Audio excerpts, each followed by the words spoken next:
So what we're going to be doing today is a pelvic tilt exercise. Pelvic tilt can be done laying on your back, it can be done seated, it can be done standing, but that is a set of progressions. So once you master doing this on your back, you can move into doing a pelvic tilt while you're seated, and then you can do the pelvic tilt while you're standing. Your chiropractor will let you know which level you need to be doing the exercises at. If you were prescribed this exercise, always start at the basic level unless you have some sort of issue getting down onto the ground. So this should be performed on something that is solid. You could do it on a chiropractic table. Usually a bed has too much give to it, so you wouldn't want to perform this exercise there.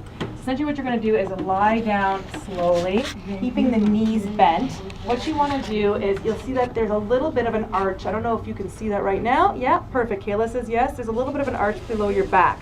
What we want to do is push that arch down so that we're squishing the hand, and that means that we're doing a pelvic tilt. So what we're doing is really rolling the pelvis forward. So imagine you had a tail attached to your tailbone. So you know a dog would stick that tail in between the leg? So I don't know if you can see this motion, but what's happening is that the pelvis is tilting this way.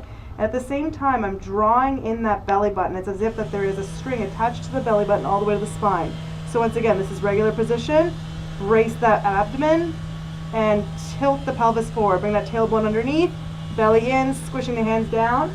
Hold for 5, 4, 3, 2, 1, and slowly release. If you want to do this with a little bit more of a challenge, you can do this with one of the legs out and do the pelvic tilt, but once again, only do that if your chiropractor suggests it.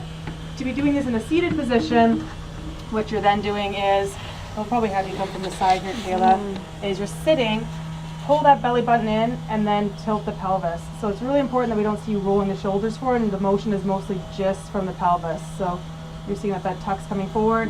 In the standing position, feet are hip width apart, and we're just tucking that tailbone under and coming back out, tucking the tailbone under and coming back out. And your doctor will give you the repetitions and the frequency and the hold times that you need for that.